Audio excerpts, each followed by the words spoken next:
And America is brighter after Roe v. Wade dies. We mark a momentous victory for life in tonight's preamble. The fact that babies will live as Roe v. Wade dies is a multifaceted victory. Real Americans should be proud and embrace each one of these aspects. First, on the legal front.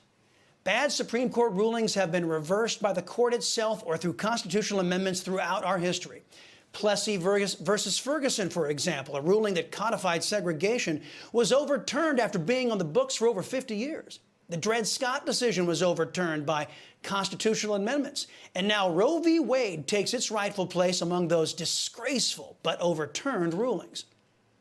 The idea that the slaughter of innocent and voiceless babies is a right conferred by the constitutional right to privacy has always existed on the shakiest of legal grounds. And now every American can take solace that the callous taking of human life is no longer universally accepted in law. We should also be celebrating this as a victory over for the American way of life. In America, the people rule. We as a people now get to have a debate that the wrong-headed Roe v. Wade decision denied us. In every major Western society, the people were able to debate the merits of abortion. Their representatives then passed laws to allow or disallow certain aspects of the slaughter of babies in the womb. We were denied that opportunity by an activist left-wing court in 1973. Even the late Ruth Bader Ginsburg lamented the fact that Roe v. Wade, that decision, took the power of debate out of the hands of we the people. Now that it's overturned, Americans get to decide whether we are a people that revere life or disregard it. In left-wing states, it will be open season on the unborn. But in conservative states, lawmakers and officials will recognize that if a person murders a pregnant woman, he or she can be charged with 2 murders. States that have a majority of people with a conscience will recognize that a person can leave his or her estate to a child or a child yet born. In short, states like Texas, Arkansas, Oklahoma, and others, they will recognize that the unborn baby has legal standing and is a U.S. citizen deserving of constitutional protections. And thus, the great debate, in true American fashion, it is on.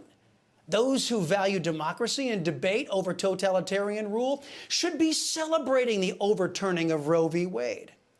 Lastly, but certainly not least, people of faith should be celebrating today. After the ruling was released on Friday, I was quick to say a little prayer of thanks to God Almighty. Now that the slaughter of babies in the womb is no longer universally recognized in the United States, millions of babies will have a chance at life. Under left-wing activists on the Supreme Court, 66 million babies lost their lives to the sin of abortion. Among those could have been the next great neurosurgeon like Dr. Benjamin Carson. Among those could have been the next great poet laureate. Among those could have been the next great mind to develop cold fusion technology to put our power woes in the past. The amount of damage that abortion on demand has done to our collective society is incalculable. But now, our society will be enriched with life that heretofore would have been snuffed out because some leftists thought a baby was inconvenient. This may also have the added bonus of reinstilling reverence for that little practice that creates life. We may rediscover that intimate bond between man and woman that should only be shared among consenting, committed adults. Now that abortion on demand is as dead as the 66 million babies whose lives were callously snuffed out before they could begin, the Americans now are going to be able to actually have their gifts that were given to them by God imparted on our blessed land. That's a good reason to celebrate. Now, on a final note here, I want to get to. On one final note, a good reason to celebrate, as I said. The final note is this. A lot of people in our society have been celebrating,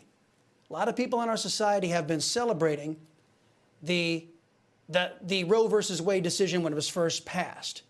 To the abortion providers out there, I'm delighted to see your slaughterhouses going out of business in right-minded states. As a Latino, I'm glad Hispanic and Black neighborhoods will no longer have to endure your wretched presence, profiting off the slaughter of minority babies so you can donate abortion cash to lily-white left-wing campaigns. According to myriad sources, the butcher shop, Planned Parenthood, the nation's most prolific slaughterer of babies, sets up their facilities in mostly minority areas. They are helped in their efforts by left-wing legislators, the beneficiaries of campaign money donated by Planned Parenthood. Under Roe v. Wade, more black babies were aborted than born in New York. The socialists who run the state claim to be doing this for blacks' own good. Even though blacks make up roughly 12 to 13% of our population, in states like Mississippi, 72% of the abortions performed are to black mothers. There's a word for that: genocide. The U.S. taxpayers are forced to give Planned Parenthood $500 million every year. Now that Roe v. Wade is gone, Democrats will have to find another way to convert that money into campaign cash. Another reason to celebrate America's first week in a half-century without the curse of Roe versus Wade.